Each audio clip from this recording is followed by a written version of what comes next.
Tim Addict. Hello, Tim. Nice to see you all again. Very good. So there's more that can be said about this turning it over business. Well, I'm going to say it may not work for everyone, but it works for me. So make of this what you will.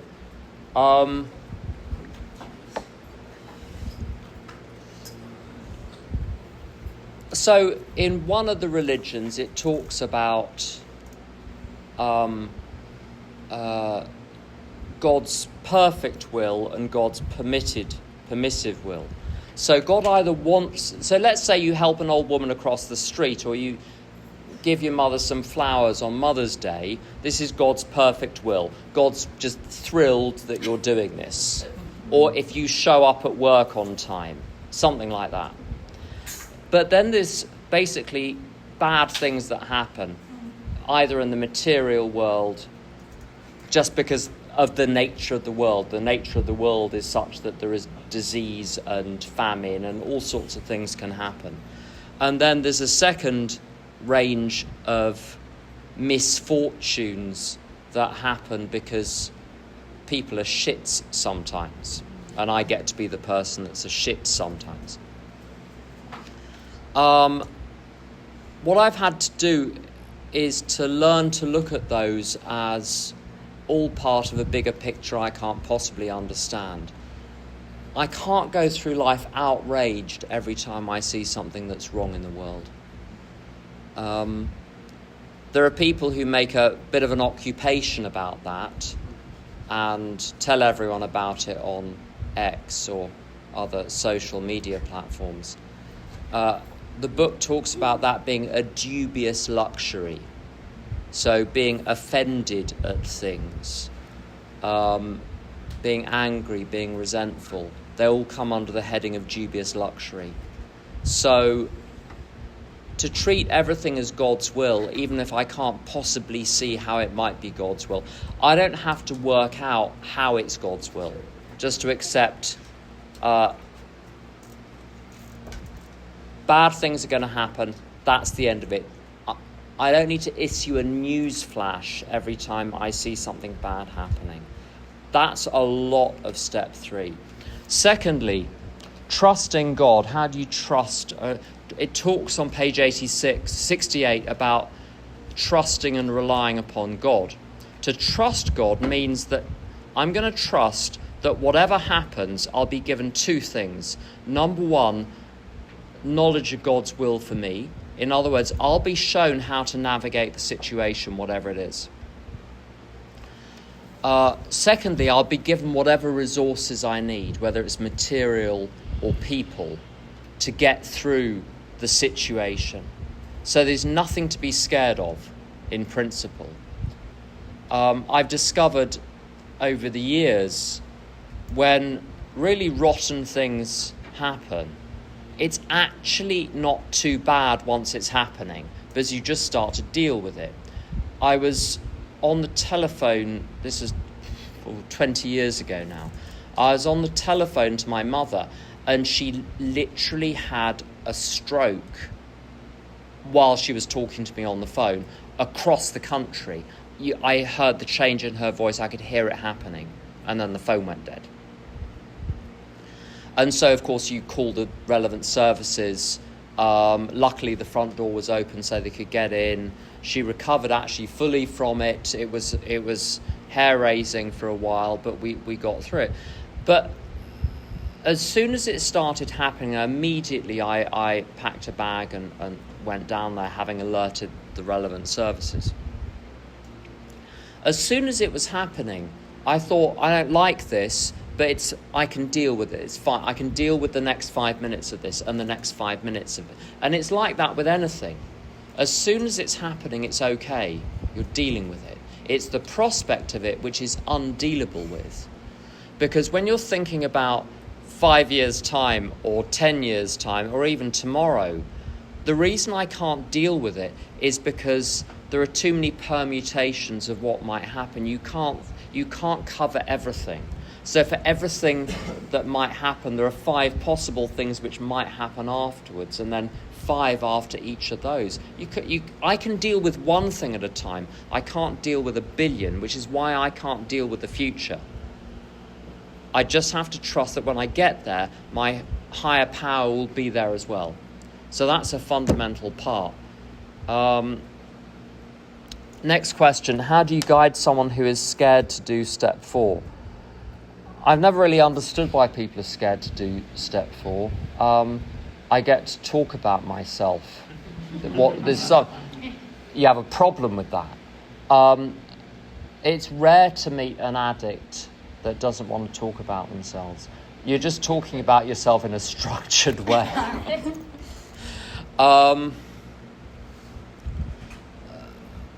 The thing is, I understand what people say when they mean about doing deep inventory. What they usually mean is talking about stuff they'd rather not talk about. But I don't think it's deep.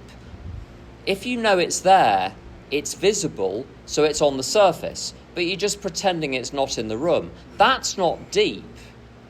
Deep is, if there is such a thing as deep, is unconscious motivations. But no one gives a shit about those in step 4. There's enough to deal with what's visible without going looking for invisible stuff, which is my way of doing step 4 is really simple. Say what you see. What was that show Catchphrase, where the chap said to the contestants, just say what you see. Or the conveyor belt on Generation Game. You just have to remember stuff. That's all. You're not digging, you're not analysing, you're remembering. And it's not difficult because you were there when you did the thing. That's how you're able to remember it. So it's basically a list of things that you remember. There's no analysis. With the resentments, I used to make a bit of a meal out of the resentment inventory. I don't anymore. I keep it a lot simpler. It's much more tick boxy because at the end of the day, you just got to drop all the resentments anyway. So do you need to examine the stuff you're putting in the big black bin bag before you throw it out, or do you just throw it in the bag and get rid of it? You don't need to look at each item lovingly first. Just get rid of it. Because what is needed to get rid of resentment is just issue a general amnesty to everyone for everything. Like whatever it is, fine, it's over. Whatever they're doing, they've done it in the past, it's over.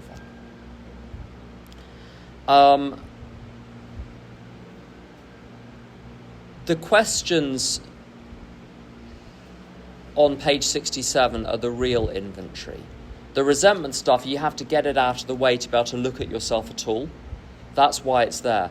But the first real inventory question is, what were my mistakes? And so those 8 questions or so on page 67 are basically this. So what were my mistakes? How am I looking at this wrong? Where was I selfish? What did I do wrong? Where was I self-seeking? What was I after? What was my end game? What am I frightened of? That's pretty straightforward. Dishonesty. That's pretty straightforward. Who are you deceiving? How are you scheming? Where were you to blame? What were the consequences of the things that you did wrong? That's what you're to blame for. Faults, pick from a list of character defects. Wrongs, who did you impact by your behaviour? It's a simple memory exercise. There's nothing that you can write. If you can word it, if you can word what happened, then there is the language for it, which means other people have done it. That's why there's a word for it. It's describable because it's universal. A gazillion other people have done the same thing. Most of the things people are frightened of writing down are to do with sex, and everyone's a mess in that area. So you've got to work pretty hard to shock a sponsor.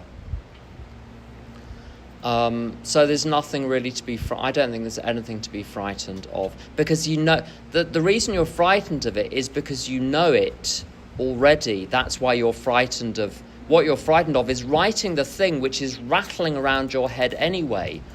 It's not going to be more in your head afterwards. It's going to be less in your head. This is how to get rid of the shit.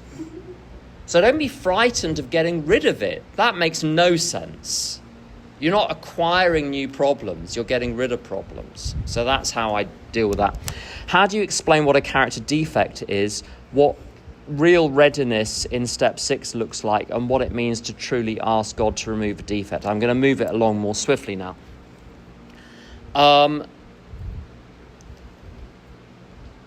If there are any doctors in the room, I know there's at least one, they'll know that a disease of an organ is where the organ isn't functioning the way it should.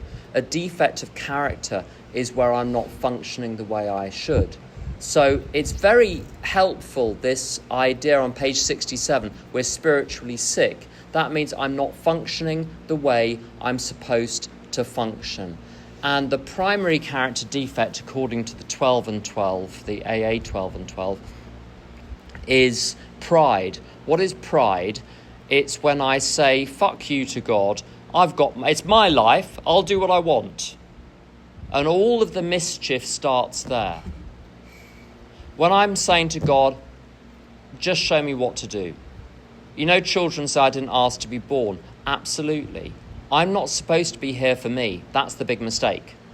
The purpose of my life is not mine. I'm here because something put me here. It's got the purpose, and I don't even have to find what the purpose is. I just need to do what I'm told, and then the purpose will be achieved. A jigsaw puzzle can't see the picture on the jigsaw puzzle. The pieces can't work out where to place themselves.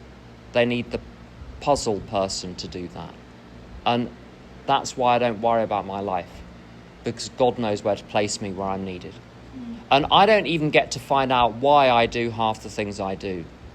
And I don't need to. It's fine. I just trust there's a purpose. It says in the book that we have a sense of purpose. It doesn't say that we know what that purpose is. We just sense that there is a purpose. And that's enough. So I don't know why I'm here. I know I am here. That's what I know. So a defect is when I'm not functioning properly. What does real readiness in step 6 look like? At the end of step 5, you're really excited. You're like, yay, I'm going to get rid of my character defects. Good luck. I don't work on individual defects because I don't know how. I don't know what the system would be. The way the removal takes place, this will make things hopefully a bit clearer. If you say to God, please can you move a mountain? God says, sure. And you're like, great, the mountain will be moved. And God says, now here's the shovel, and this is where you start digging. And it turns out you have to move the mountain, but you're given the shovel and you're told how to do it. Now, once I know what a character defect is, once I know what I'm doing wrong, it's my job to start acting right. So this is the really bad news. I have to change. I have to do different things. I have to think different things. I have to believe different things. I used to believe that life is shit and you just have to get through it. And I'll end up jumping off a bridge if I carry on believing that. So my new belief, which I chose to adopt, was that God's got a plan. I don't need to worry about it. I'm fine. There we go. Changing what you think. People say, oh, you can change what you do, but you can't change what you think. Oh, yes, you can. But you just need some practice and you need a system. I'm not in charge of what thoughts come into my mind, but I'm in charge of whether I believe them. So when the thought comes in, they all hate me.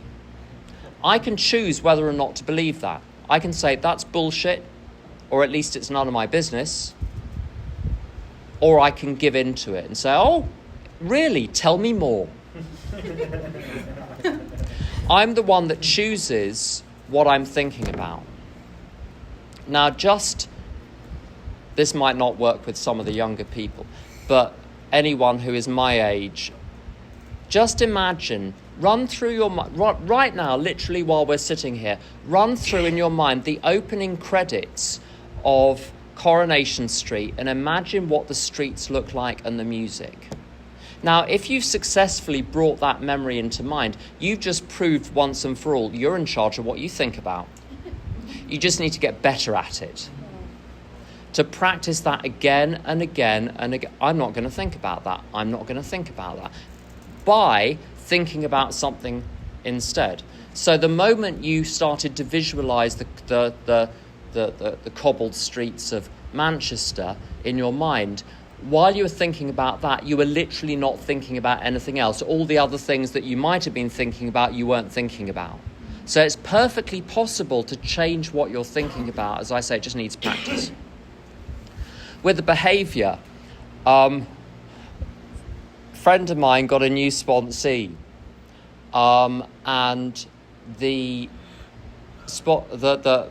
friend said to the sponsor, "You need to call me at 8 a.m. every morning." And the sponsee said, "Yeah, so like I've got ADHD and I don't really have a relationship with time." In other words, good luck with that one, matey. I might call, I might not. Turns out she was going on a holiday that day. She got to the airport on time. It's amazing how often I think I'm not able to take a certain action. You put me in the right situation, suddenly I can take the action. I used to think that my behaviour was out of control because it certainly looked out of control. When people call the police, you know your behaviour is out of control. That's one of the primary ways you know. But the truth is I surrendered control because when the police officers showed up, I knew how to can it sufficiently in order not to make the situation worse. There was this little calculation which said, you need to rein it in now.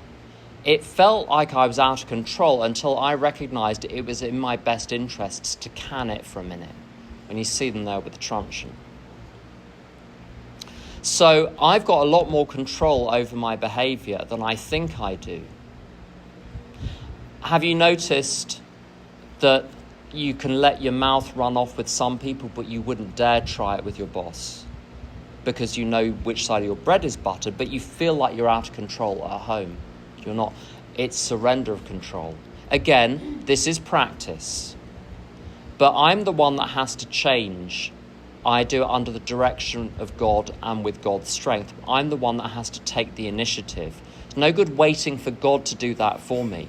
So if I'm late for things, this was a news flash for me, so this might be helpful to one or two people in the room. The reason I was late for things was because I was getting up too late, because I was going to bed too late. I did not know this. I just thought I was a night owl. No, I wasn't. I was deliberately going to bed about 2 hours later than I strictly needed to go to bed to wake up at a natural time like other people. I needed to change that by making a decision to go to bed early and suffer the sense of deprivation of going to bed at 10 o'clock, not midnight. Like I was missing out on something. So I have to change. God will help me. How do you decide? I love this. How do you decide which amends to make and which might do more harm, especially with people who are still angry with us? How do you decide which amends to make? You don't need to decide that. If you harmed them, you make amends.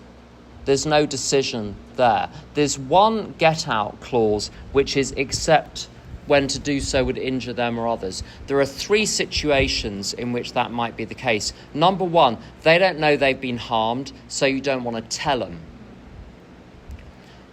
Someone once came to me and said, you don't know me, but I'm the girlfriend of one of your former sponsees, and I've been bad-mouthing you around CA and the whole of East London. I did not know this. I did not even know who this person was. I didn't need this information. So that's the first situation. If they don't know, don't tell them. it's like breaking someone's arm in order to kindly set it in plaster. Don't do that. The second thing, don't dob anyone else in or grass anyone else up. Don't crack open a can of create problem for someone else. So leave other people out of it. That's rare. It's very rare for that. Mostly with adultery that comes into play.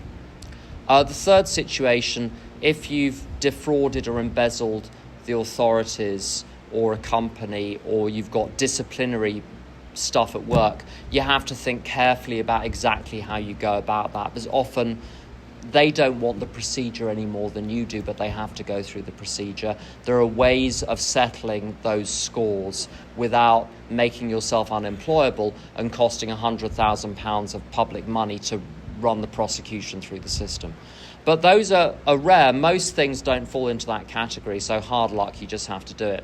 Especially with people who are still angry with you. They're angry with you not because of what you did, but because you don't have the character to go back and admit it. That's why they're still angry. You go back and admit it. If they won't let go of the grievance because they're enjoying it for some reason, they're enjoying the moral upper ground, then the guilt passes to them, the responsibility passes to them. As soon as you say, I will do whatever is needed to make amends for this, you're done. If they stay angry, good luck to them. An amend is successful if you've done it, not if they're now pleased with you. That's a different question.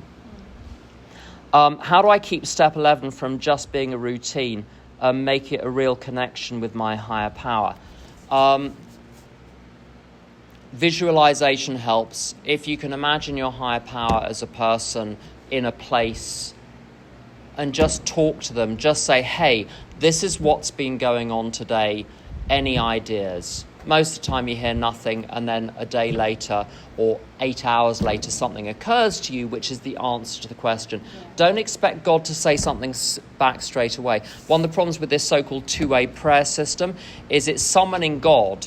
Oh, God's supposed to come because you've got a slotted a schedule to do your step 11. So God has to stop what he's doing and now come and sit with you, and it's like a two-way street.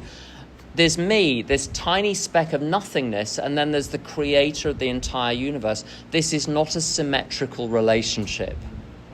We're not chums. And God doesn't speak because I asked him to. So if I ask God to speak and I hear a voice, the voice may not be God. You don't want to write everything down you hear in a meditation, because you'll hear some weird fucking shit. And beware of massive realizations as well. If the realization is massive and it's new, it's probably bullshit. Most things which are true, you've been told them 1,000 times, you just suddenly start to believe the thing you've known for a long time. If it's left field, beware. But just talking to God directly is my way out of that, and that never gets dull. What do you do when CAAA starts to feel flat, boring, or just the same old routine? Well, it is boring.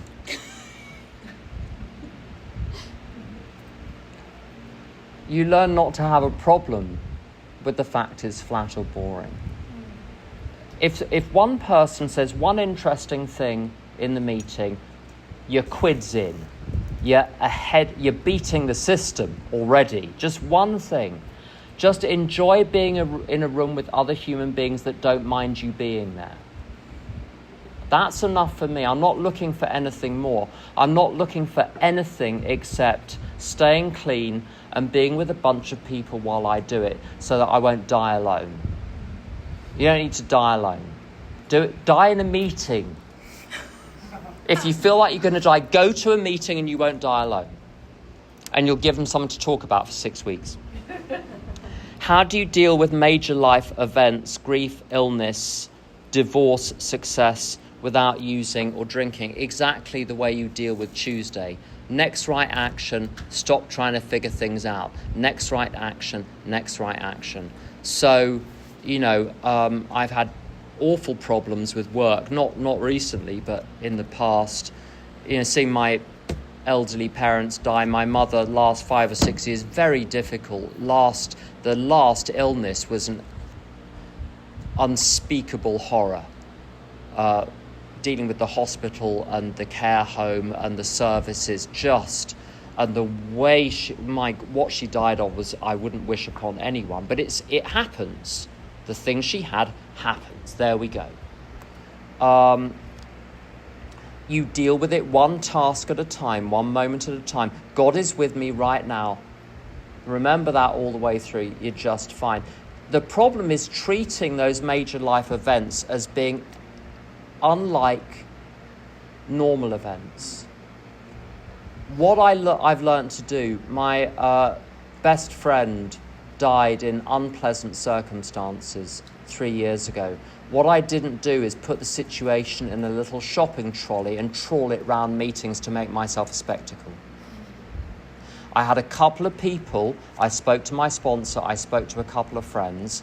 Once the situation was really underway in terms of processing, I said a few little things here and there, but I don't turn myself into a spectacle when things are happening. I deal with them quietly and slowly, because it took a good year or two to work out what I really thought or felt about that situation. You don't want to put out your work in progress. The meetings are not public confessionals, and it's not group therapy, it's something else. I've learned not to wash. You have to say some truths in meetings, particularly about drinking and using. But the other stuff, I'm careful what I put out there. It's a public setting. And some people are not very well, and they will use what you say. So I'm careful in meetings. Particularly when bad things happen, very big things happen, I give it a minute. I'm going to go a couple of minutes over. Is that okay? If it gets too bad and I go on for too long, I'm sure there's a sniper in the room somewhere. Just take me out with a... make it clean. Make it a clean kill. That's all I ask.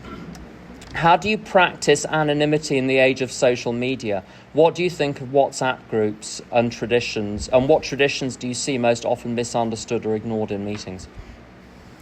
Anonymity, I used to, but I don't put anything online which indicates I'm in recovery anymore. Not even little winks to other people in recovery.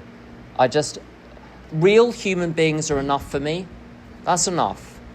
So I just hang out with people and I talk to them on the phone. I don't put anything in the public domain which is private for attention, basically. That feeds something in me which should be starved, that attention seeking. So I don't do that. WhatsApp groups. I think recovery WhatsApp groups, there are 3 types. There's I administer a small number of WhatsApp groups where a reading goes on the group every day, and people get to share, just like in a meeting, get to share once, that's it. No cross-talk, no pictures of bunnies. Doesn't matter how cute the bunny is, we don't want to see it. No endless spam for other meetings. It's very, very strict and it's policed. Those are really interesting, really helpful. The second type is just general free-for-all, everyone chatting away, fine. The catastrophes are conducting group business on WhatsApp, because the business meeting is then permanently in session, and every time it bleeps like, oh God, what's he said now? And you spend the whole time thinking about it. So conduct group business. My advice is conduct group business only in a business meeting or a group conscience meeting. You can deal with administrative stuff. As soon as something gets hairy, put it straight back into the business meeting. Don't try and do, no back channels. Don't do anything outside the structure. I'll give you a tiny example.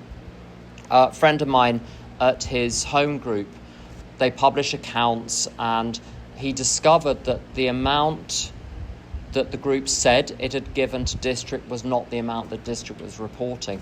Rather than going to the business meeting and saying, quick question, I don't understand why these 2 figures are different. Could you look into this? He approached the treasurer directly, and that caused a kerfuffle. Don't do things sideways. Just go through the business meeting. What traditions do you see most often misunderstood or ignored in meetings? I don't like that bit of the question. There's a little bit of a policeman asking that. And I've been the police. Maybe I might be wrong, but I can be a policeman. Meetings and groups are a mess, and I think that's good. It's good to start on time and have some tea and coffee if it's appropriate, if the venue allows it.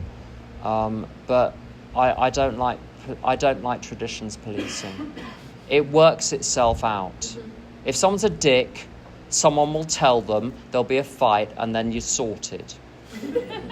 I don't like all of that trying to push the meeting a certain way, just leave people be. How do I balance sharing time? That's the only thing. Cut them off after 3 minutes.